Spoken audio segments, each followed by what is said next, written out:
बहुत रील देखत हो बोलो तो ई देखा पहाड़ा लिखे के एकदम आसान ट्रिक।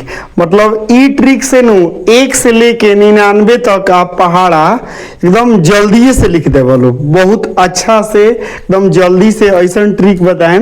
जैसे ना मान लीजिए कि 8 तक पहाड़ा लिखने में कोनो दिक्कत ना होला, 8 तक पहाड़ा लिखे में कोनो दिक्कत ना होला। 9 से शुरू करें तो 9 के पहाड़ा लिखे के बाटे तो 0 से लेके 9 तक ले लिखा है ना। 0 1 2 3 4 5 6 7 8 9। फिर से ना ये चीजों अब हेने से ऊपर तक ले चलो, नीचे से ऊपर तक। 0 1 2 3 4 5 6 7 8 9। तो ई देखा 9 के पहाड़ा रेडी हो गए। 9 का 9 9 दूना 18 9 3 27 9 चौके 36 9 5 45 9 6 54 9 7 63 9 8 72 99 81 9 10 90। ई 9 के पहाड़ा हो गई। अब 2 अंक वाला कोनो पहाड़ा लिखे के बाटे, मान ली कि न कि लिखे के बाटे 13 के पहाड़ा लिखे के बाटे। तो 13 के पहाड़ा लिखे तो एमे नु 1 बाटे 3 बार, तो 1 के पहाड़ा लिखे मा 3 के पहाड़ा लिखे 1 2 3 4 5 6 7 8 9 10। ये 1 के पहाड़ा हो गए।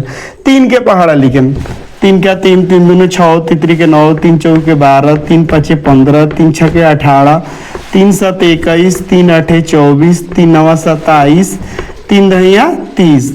अब एकरा के अभी तो 13 के पहाड़ा ना भइल, एकरा के मिलाएम। देखी के तरह मिलाएम भाई। 13 के 2 गो अंक बा तो वही तरह लिखाएम। 13 दूनी 26 13 39। एमे 3 गो अंक बा तो पहिल का अंक है ने के 2 वही तरह लिख देम।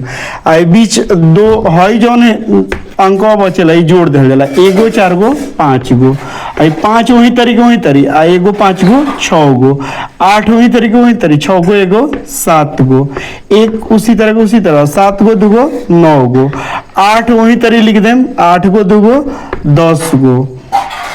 फिर से ना सॉरी 3 8 24 होला।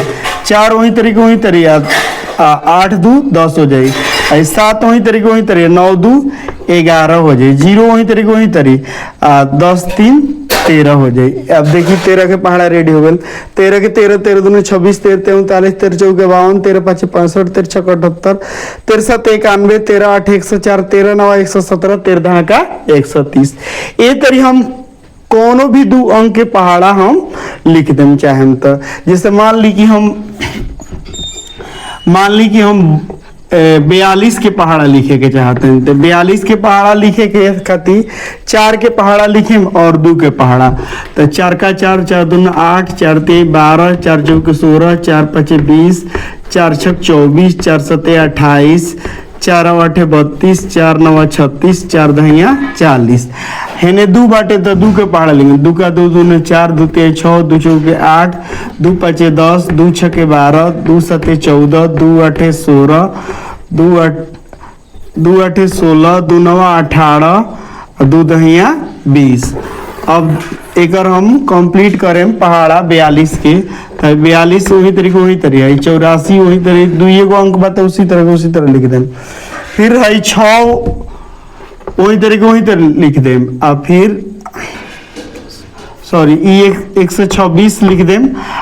8 168 लिख दें। अब हमें ना 4 गो अंक बाटे तो 0 पहले वही तरह लिख दे। अब 20 गो 1 गो 21 है दोनों अंकवा जोड़ दिया जाला। फिर से 2 उसी तरह लिख दें।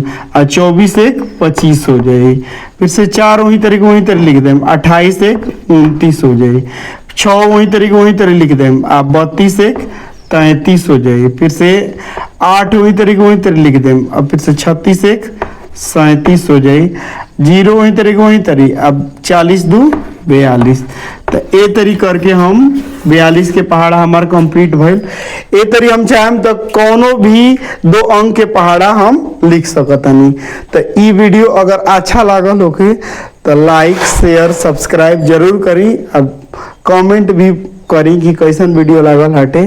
धन्यवाद।